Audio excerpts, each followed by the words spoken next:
Welcome to my YouTube channel. तो आज मैं लेके आया हूँ ज्योग्राफी की पूरी क्लास 11 की पूरी ज्योग्राफी की series.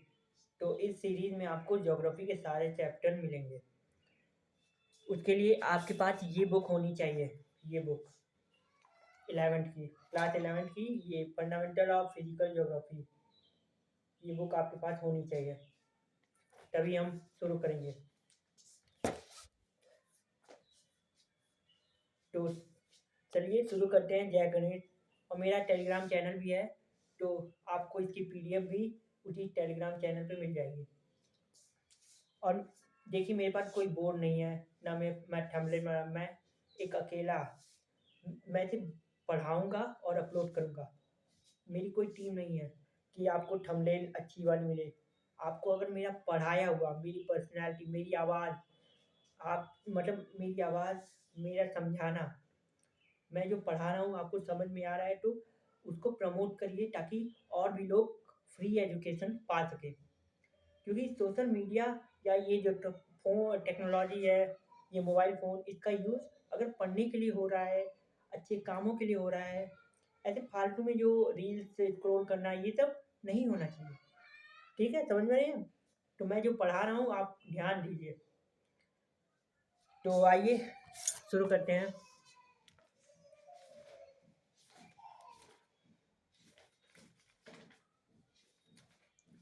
Geography as a discipline.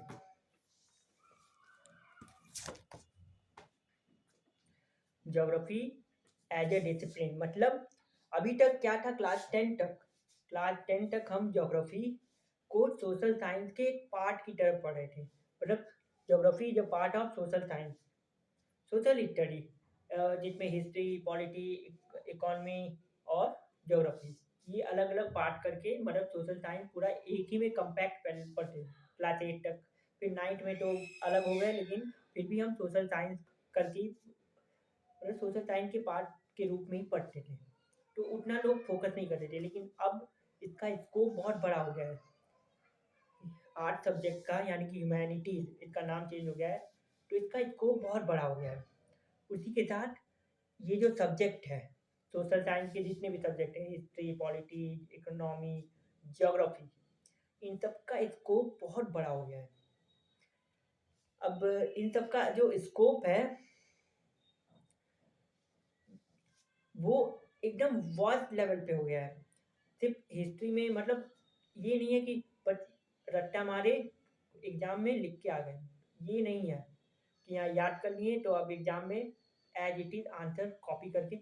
अब स्कोप में मतलब समाज में क्या चेंजेस हैं, मतलब क्या पॉलिटिकल चेंजेस, ज्योग्राफिकल मतलब फिनोमिना क्या है, मतलब तो वही मतलब ज्योग्राफी अब 11 की जो ज्योग्राफी है, मतलब ये जो पहला चैप्टर है, ये आपको बहुत कुछ सिखाएगा। तो तो ज्योग्राफी एज ए डिसिप्लिन, यहाँ पे डिसिप्लिन का मतलब अनुशासन नहीं है। डिसिप्लिन का मतलब है कि एक विषय के रूप में ज्योग्राफी को, यहाँ डिसिप्लिन का मतलब विषय है। एक विषय के रूप में, एक बड़े एक ज्योग्राफी को एक विषय के रूप में, एक लार्ज सब्जेक्ट, क्योंकि ज्योग्राफी का जो स्कोप है बहुत ही वास्ट है। ज्योग्राफी एज ए डिसिप्लिन, इस चैप्टर का नाम है, मतलब ज्योग्राफी एक विषय, भूगोल एक विषय, हिंदी में यही होगा। जो ज्योग्राफी को एक विषय, एक सब्जेक्ट के रूप में, एक ऑब्जेक्टिव के रूप में नहीं, सब्जेक्ट के रूप में पढ़ेंगे। मतलब इतने बहुत सारे, और ये जब चैप्टर पढ़ेंगे इसमें 3 क्वेश्चन आएंगे। क्वेश्चन तो जो तीसरा क्वेश्चन होगा अभी आएगा आगे। तो ये ज्योग्राफी का तो मैंने आपको बता दिया कि ज्योग्राफी सब पहले इस सब्जेक्ट कोई जानता ही नहीं था कि ज्योग्राफी भी इतना सब होता है। ज्योग्राफी नाम कोई जानता ही नहीं था। भूगोल ये जो हिंदी में तो मतलब जानते थे, लेकिन ज्योग्राफी जो टर्म है, ये हमारे इंडिया में मतलब इंडिया से नहीं जन्मा है। ज्योग्राफी जो वो है वर्ड है, वो फॉरेन से जन्मा है। और वो भी कहाँ से? ग्रीक से। ग्रीक ये ज्योग्राफी ग्रीक वर्ड है और ग्रीक में क्या होता है, दो शब्दों से मिलके एक शब्द बनता है। तो जियो और देन ग्राफोस। तो जियो मतलब अर्थ और ग्राफोस, ये ग्राफोस आगे चल के हम लोग मतलब ग्राफी हो जाता है।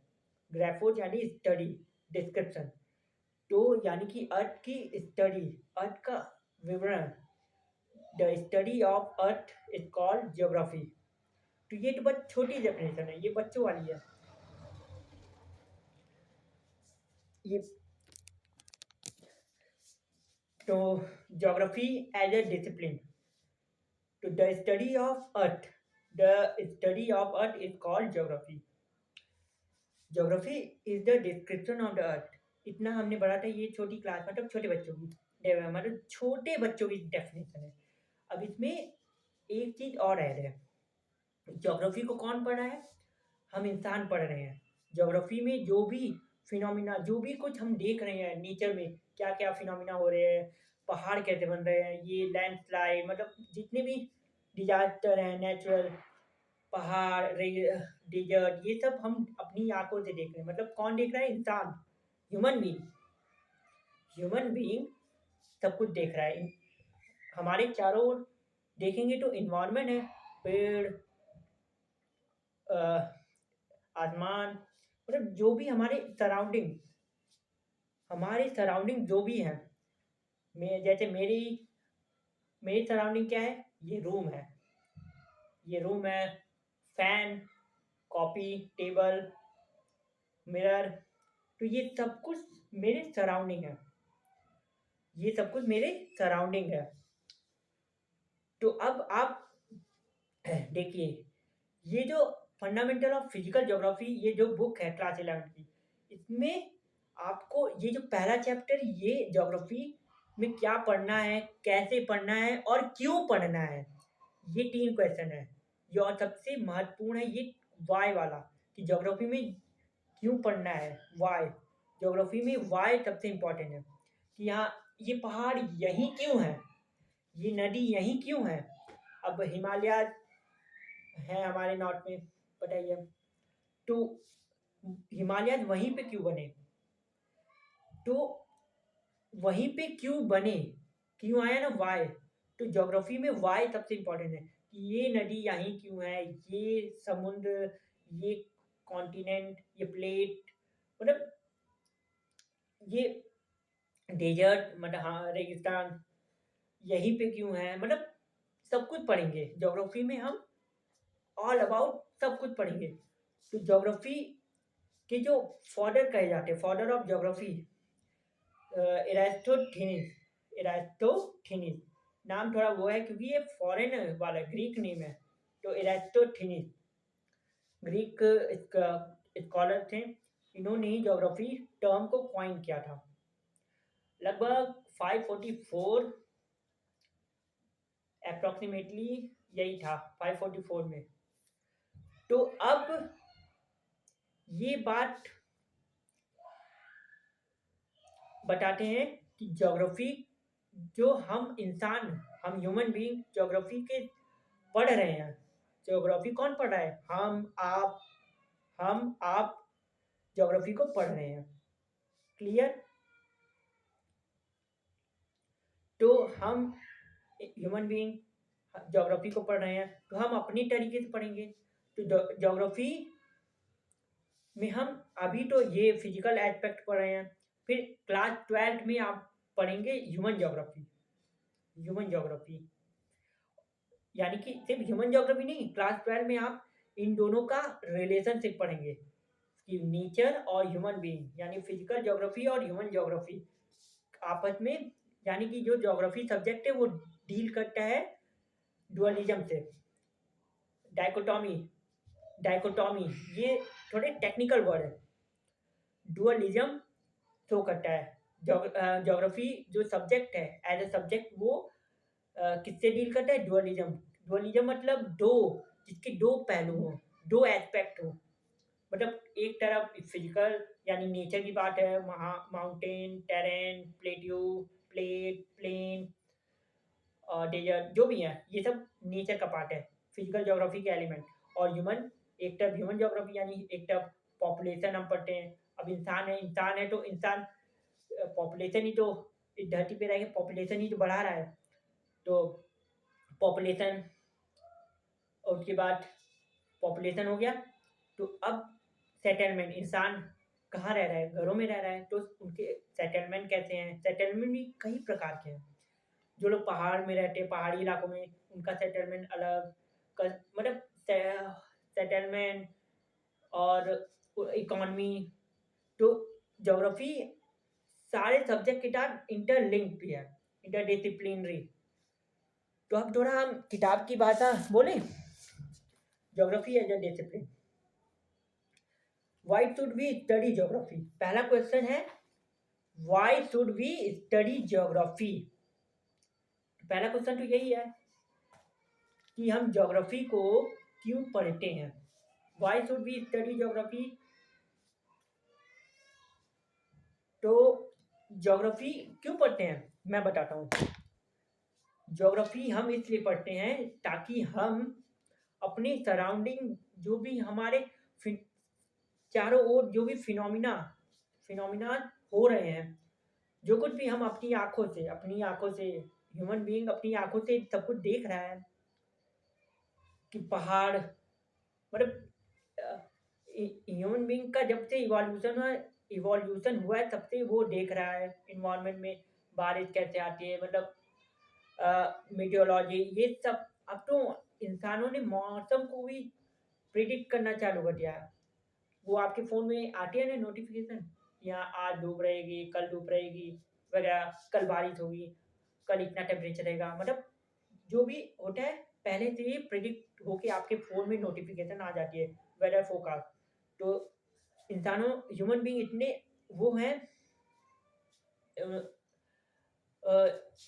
ह्यूमन बीइंग का वो वर्ड मुझे याद नहीं आ रहा है कि ह्यूमन बीइंग सारे प्राणियों, क्योंकि एनिमल्स भी तो रहते हैं, जानवर भी, तो उन सब से भी ज़्यादा ह्यूमन बीइंग ही विकास कर रहा है। डेवलपमेंट सबसे ज़्यादा कौन डेवलप है? ह्यूमन बीइंग, क्योंकि उसके बाद ब्रेन है, वो अपने दिमाग से, आज टेक्नोलॉजी कितनी आगे बढ़ गई है, तो उस हिसाब से मतलब ज्योग्राफी भी चेंज हुई है। तो मतलब कि सिंपल है, मैं कुछ बता रहा था, एरिस्टोटेलिस, तो उन्होंने एक लाइन ऐड की थी, ज्योग्राफी को ह्यूमन बीइंग पढ़ रहे हैं तो वो अपने हिसाब से पढ़ेंगे। तो ज्योग्राफी एज ए डिसिप्लिन, यानी कि ज्योग्राफी एक सब्जेक्ट, एक विषय के रूप में हम इस ये जो चैप्टर है इसमें हम यही पढ़ेंगे। तो why should be study geography, तो हम ज्योग्राफी क्यों पढ़ते हैं? ताकि हम ये जान सकें कि ये क्यों हुआ है, अगर बारिश हो रही है तो क्या कारण है। तो कारण तो आपको पता ही है, साइंस में भी पढ़ा है, प्रेसिपिटेशन मतलब वाटर साइकिल, तो आपने पढ़ा ही है। तो ये ज्योग्राफी का ही पार्ट है, मतलब geography is the science. Geography को अगर साइंस कह लें तो कोई वो नहीं है, क्योंकि ज्योग्राफी और साइंस मतलब बोला तो ज्योग्राफी हर सब्जेक्ट के साथ इंटरलिंक्ड है, इंटरलिंक, हर सब्जेक्ट के साथ जुड़ा हुआ है, हर सब्जेक्ट के साथ जुड़ा हुआ है ज्योग्राफी। तो बस ज्योग्राफी की जो डेफिनेशन है वो बच्चों वाली डेफिनेशन नहीं, जो रियल डेफिनेशन है वो बता रहा हूँ। Geography is the description of the earth as abode of human being. Abode का मतलब घर, होम, यानी कि ज्योग्राफी एक स्टडी है, एक डिस्क्रिप्शन है किसका? अर्थ का, हमारी प्यारी पृथ्वी का। वो एक स्टडी है, एक अध्ययन है, एक डिस्क्रिप्शन है, एक वर्णन है। मतलब अर्थ के बारे में हम अर्थ की इंटीरियर भी पढ़ते हैं, एक्सटीरियर भी पढ़ते हैं, मतलब अर्थ के अंदर क्या है, क्रस्ट, मेंटल कोर, मतलब एनीथिंग, एनी मोर, अर्थ के बारे में सब कुछ, ऊपर से नीचे तक सब कुछ। और हम जो अर्थ को कैसे पढ़ते हैं? As abode of human being, human being के घर के रूप में। अब ऐसा क्यों कहा गया है कि ह्यूमन बीइंग का घर है? ऐसा भी तो कह सकते हैं ये एनिमल्स का घर है, जो ये एनिमल्स हैं, प्राणी, तो ये लोग तो इसकी नेचर के पार्ट हैं, वो जंगल में रहते हैं तो वो एकदम नेचर से जुड़े हुए हैं एनिमल। तो मतलब जो फिजिकल ज्योग्राफी हम स्टडी करेंगे 11th पे, तो इसमें हम एनिमल्स की भी स्टडी हो जाएगी, स्पीसीज इन सब की भी स्टडी हो जाएगी। इसीलिए क्योंकि और एनिमल ये सब की स्टडी इसलिए भी नहीं क्योंकि इंसान इवॉल्व हो चुका है ना, इंसान के पास दिमाग है, आंखें हैं, इंसान पढ़ रहा है, इंसान पढ़ रहा है। इसीलिए as abode of human being है कि इंसान के घर के रूप में हम ज्योग्राफी में अर्थ की स्टडी करते हैं। As about of human being इंसान के घर के रूप में अर्थ की स्टडी होती है। समझे?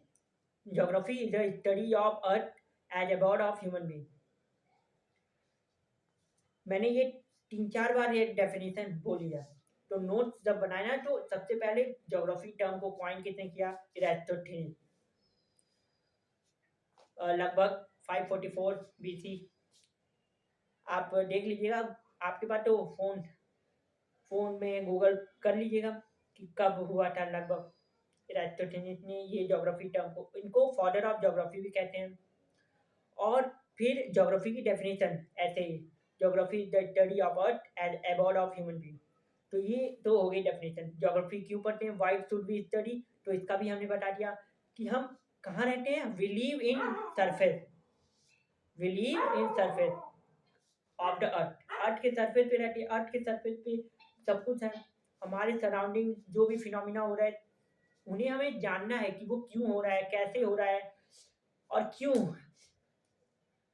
और वो हो रहा है तो वो किस तरह से हो रहा है, मतलब वो क्यों ही हो रहा है, मतलब व्हाट, वेयर, जो भी है इसका क्वेश्चन। लेकिन सबसे इम्पोर्टेंट वाई, क्यों हो रहा है, किस लिए हो रहा है, ये सब इम्पोर्टेंट हो जाता है।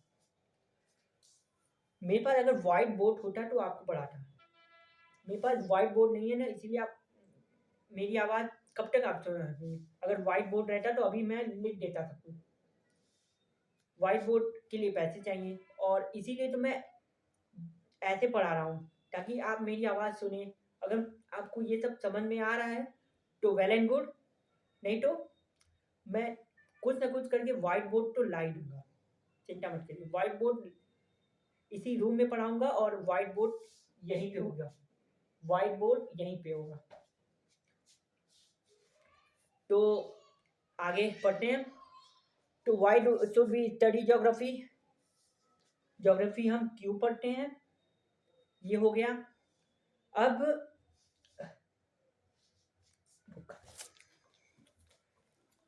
ये देखिए, इसमें देखिए ये एनसीईआरटी बुक है, पूरा पैराग्राफ है। तो ये पैराग्राफ में से कुछ आपको हाईलाइट करना है। ये बुक अगर आपके पास है तो जो मैं बता रहा हूँ वो हाईलाइट करिए, हाइलाइटर होगा ये आपके पास। तो सबसे पहले तो why should we study geography, we live on the surface of the earth, our lives are affected by our surrounding in many ways. मतलब जो भी जीव जंतु हैं वो अफेक्ट होती हैं, जो भी हमारे सराउंडिंग में है, चीज़ें हैं सराउंडिंग में, by our surrounding in many ways, किसी न किसी तरीके से। We depend on the resources to sustain our self in the surrounding areas. Primitive society, primitive मतलब एंशियंट, प्राचीन, पुरानी सभ्यता, पुरानी सोसाइटी, समाज की बात हो रही है। Subsistent on natural means of subsistence, that is edible plants and animal with the passage of time, with the passage of time, ये सब अंडरलाइन नहीं करना, बस ये why should we study geography, ये क्वेश्चन कि ज्योग्राफी क्यों पढ़ना जरूरी है, why should we study geography, ये हेडिंग बना के अपने शब्दों में कि हम क्यों पढ़ते हैं मैंने समझा दिया। अगर नहीं समझा तो ये रिकॉर्डेड यूट्यूब पे होगा ही, आप पीछे करके देख लीजिए, पीछे करके 2x पे या जैसे भी देख लीजिएगा।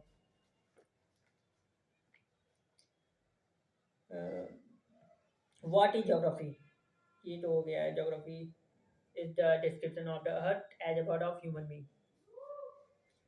यू नो दैट, इसमें भी देख लेते हैं। You know that earth is our home, earth is our home, कौन पर इंसान, अर्थ इज आवर होम, यहाँ पे होम एनिमल का होम नहीं, अर्थ किसका घर है? Human being. क्योंकि कौन पढ़ रहा है? पढ़ाई कौन कर रहा है? ज्योग्राफी कौन पढ़ा है? Human being. जो पढ़ रहा है वो अपने हिसाब से पढ़ेगा ना कि हाँ अर्थ, ये जो पृथ्वी है इंसानों का घर है, तो उस हिसाब से। और ये एनिमल जितने भी हैं, जानवर, ये सब तो इसी नेचर का पार्ट है। और हम जैसे हम नेचर का रिस्पेक्ट करते हैं, सम्मान करना चाहिए, वैसे ही एनिमल जितने हैं, तो जंगल में है तो उनको मतलब ये जो इलीगल हंटिंग है, इलीगल हंटिंग नहीं होने से। वो प्रिमिटिव सोसाइटी थी तो उसमें लोगों के पास इतना वो नहीं था, इसीलिए लोग पहले की हंटिंग होती थी। लेकिन अब जो हंटिंग हो रही है वो मज़े के लिए हो रही है। और जो पहले के राजा वजा थे वो मज़े के लिए हंटिंग करते थे। तो ये भी, लेकिन अब भी हंटिंग होती है इलीगल कहीं न कहीं। तो इलीगल हंटिंग नहीं होनी चाहिए, क्योंकि इसी एनिमल भी इस नेचर का पार्ट है। मैं जो पढ़ा रहा हूँ आप समझिए, और अगर नहीं आ रहा है तो पीछे करके वापस से देखिए। मैं बहुत अच्छे से पढ़ा रहा हूँ। It is also the home of many other creature, big and small, बड़े जानवर, छोटे जानवर, which live on the earth and sustain the earth's surface is not uniform. It has variation in its physical feature. There are mountain, ये underline करना है, ये तो मैं समझाने के लिए पढ़ समझा, अंडरलाइन नहीं करना ये। वाइट और way study geography, underline question हो गया। व्हाट इज ज्योग्राफी, ये भी हो गया। और एरिस्टोटेनिस, देखो ये यहाँ पे है ना, the term geography was first coin, पहली बार क्वाइन किया था बाय एरिस्टोटेनिस, अ ग्रीक स्कॉलर, 276। देखो एनसीईआरटी में दिया है, लेकिन ये भी कहीं कहीं ये एनसीईआरटी है, फिर भी ये भी अप्रोक्सीमेटली, ये एग्जैक्ट नहीं है। किसी और एनसीईआरटी, न्यू एनसीईआरटी जो है, ये तो मतलब ओल्ड एनसीईआरटी में कुछ और होगा, ये न्यू एनसीईआरटी है। न्यू एनसीईआरटी है, ओल्ड एनसीईआरटी में कुछ और होगा, तो ये भी एग्जैक्ट नहीं है, लेकिन फिर भी अप्रोक्सीमेटली यही पीरियड होगा। ये इसी पीरियड में मतलब क्वाइन किया था ज्योग्राफी टर्म। तो जब उनसे पूछा गया कि आपने ज्योग्राफी नाम क्यों रखा, तो उन्होंने समझाया the word has been derive, कि ये जो ज्योग्राफी वर्ड है derived from two roots from Greek language. Greek language. Geo means earth. Grapho means description या study. But put together मतलब एक साथ अगर ये जियो मतलब अर्थ, डिस्क्रिप्शन, तो अर्थ और ये डिस्क्रिप्शन जब इसको एक साथ कंबाइन करेंगे, put together they means description of the अर्थ, यानी कि अर्थ का डिस्क्रिप्शन, अर्थ का वर्णन हिंदी में, यानी कि अर्थ के बारे में सब कुछ पढ़ना, अर्थ में क्या है, अर्थ के इंटीरियर में क्या है, मतलब सब कुछ स्टडी करना। तो स्टडी ऑफ द अर्थ भी लिख सकते हो, डिस्क्रिप्शन ऑफ द अर्थ, ये तो छोटी। उसके बाद the earth has always been seen as the abode of human being and does, ठीक है, अबोर्ड ऑफ ह्यूमन बीइंग आ गया ना। तो अर्थ को ऐसे भी हमेशा देखा जाता है, the earth has always been seen, मतलब हमेशा अर्थ को ऐसे ही देखा जाता है कि अर्थ किसका घर है? ह्यूमन बीइंग का, ह्यूमन बीइंग का घर है। And does scholars define geography as the description of the earth as the abode of human being. You are aware of the fact that reality is always multifaceted and the earth is also multidimensional. multidimensional तो ये definition यहाँ से the term geography was first point से लेके पूरा ये demean description of the earth और abode of human being. तो यहाँ पे scholars define geography as the description of the earth या study of the earth as the abode of human being. Abode यानी होम, घर, एबॉर्ड ऑफ ह्यूमन बीइंग। मैंने एबॉर्ड की मीनिंग बहुत बार बता दी, अब पूछना मत, और पूछना होगा कमेंट सेक्शन में पूछ लेना, या फिर अगर पढ़ाना होगा अच्छा लगे तो कमेंट करके मतलब कमेंट करके मुझे मोटिवेट करिए, कमेंट लाइक करिए, सब्सक्राइब करिए, ताकि और वीडियोस मैं अपलोड करूं। तो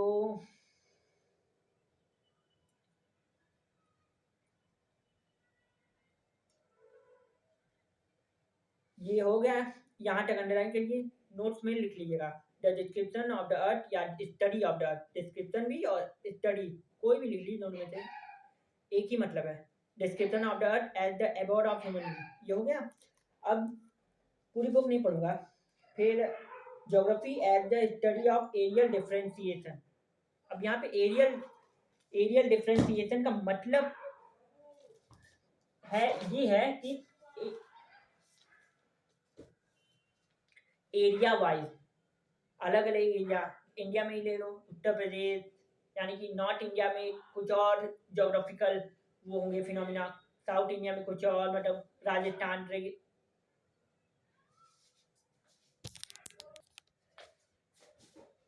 तुम मैं था एरियल डिफरेंशिएशन। तो एरियल डिफरेंशिएशन मतलब एरिया वाइज हर एरिया की ज्योग्राफी अलग होती है, ज्योग्राफिकल एरिया के हिसाब से ज्योग्राफी भी चेंज होती है। और ज्योग्राफी ही नहीं, पूरा कल्चर ही चेंज होता है। अब राजस्थान में एक रेगिस्तान है, मतलब वहाँ के मतलब कल्चर, वहाँ के कपड़ों में, वहाँ के खाने में, सब में मतलब पूरा उनका कल्चर ही चेंज हो गया। वहाँ के लोग क्या पहनते हैं राजस्थान के, आप लोग कमेंट करके बताइएगा राजस्थान के लोग क्या पहनते हैं।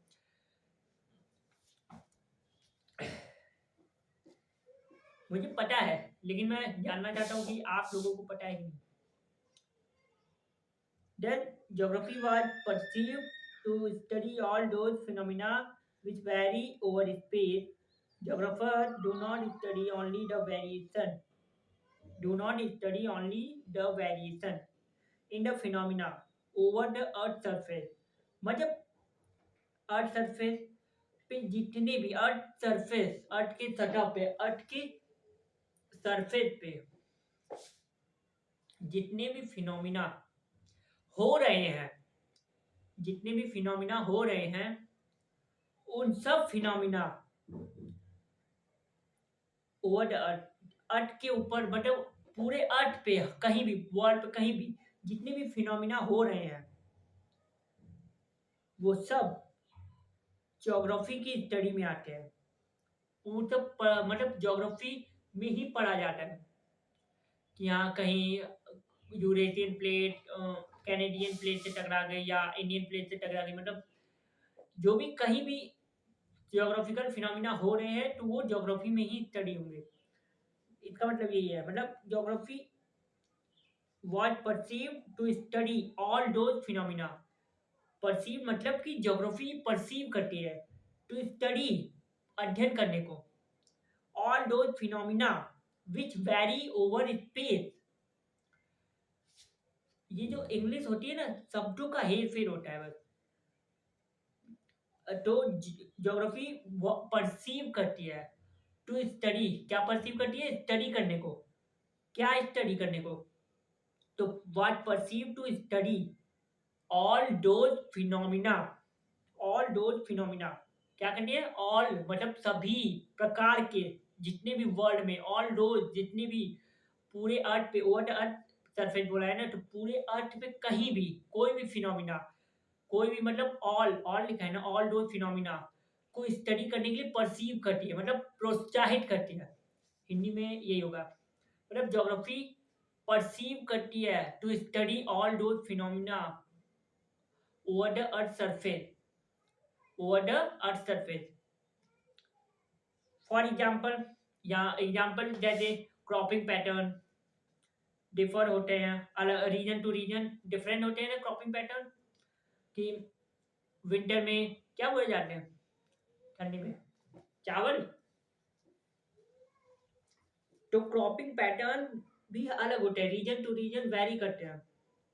तो example, but this variation is in cropping pattern as a phenomena is related to variation in soil.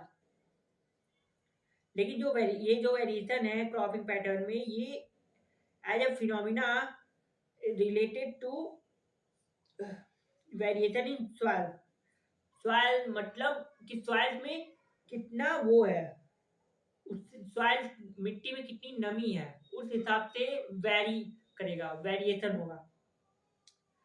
Climate depend in the market capacity of the farmer to invest and technological input available to her or him. The concern of geography is to find out the causal relationship between any two phenomena or between more than one phenomena. A geographer explains the phenomena in a frame of cause and effect relationship, as it does not only help in interpretation but also foresee foresee the phenomena in future. मतलब यहाँ पे geographer explain कर रहे हैं कि जो phenomena को geographer explain कर रहे हैं कि फिनोमिना जो है, the phenomena in a frame of cause and effect relationship, जो जिस फ्रेम है, फ्रेम ऑफ कॉज, जो उसके साथ जुड़े हुए रिलेशनशिप है, इफेक्ट उसको भी इफेक्ट करते हैं। As it does not only help in interpretation but also foresee, लेकिन वो सिर्फ इतने तक नहीं, does not only help in interpretation में हेल्प नहीं करते, लेकिन आल्सो फोरसी, वो आगे जो फ्यूचर में आने वाले फिनोमिना है उनको भी, उनसे भी बचाने की एक वो है, पहल है।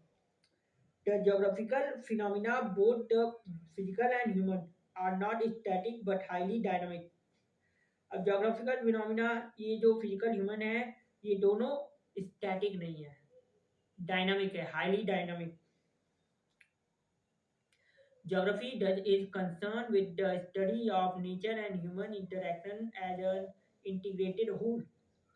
मतलब यहाँ पे ज्योग्राफी का ये कंसर्न है कि ज्योग्राफी एक ऐसी स्टडी है जहाँ पे हम नेचर और ह्यूमन को इंटीग्रेटेड, मतलब इंटीग्रेटेड होल लिखा है ना, मतलब एक साथ इंटीग्रेट करके पढ़ना है। अलग अलग हम इनको नहीं पढ़ सकते, इनको हम अलग कर ही नहीं सकते। जब ह्यूमन ज्योग्राफी में पढ़ाऊंगा तो ह्यूमन ज्योग्राफी जो पहला चैप्टर है, human geography nature and scope, उसमें जो human and nature are the inseparable element, human और नेचर को हम अलग कर ही नहीं सकते, इनसेपरेबल है। इन दोनों के बीच एक, तभी ना डुअलिज्म बोला, डुअलिज्म जो अभी बोला है, ये डुअलिज्म ह्यूमन ज्योग्राफी में पढ़ोगे, पहला चैप्टर जो पढ़ाऊंगा human geography nature and scope उसमें।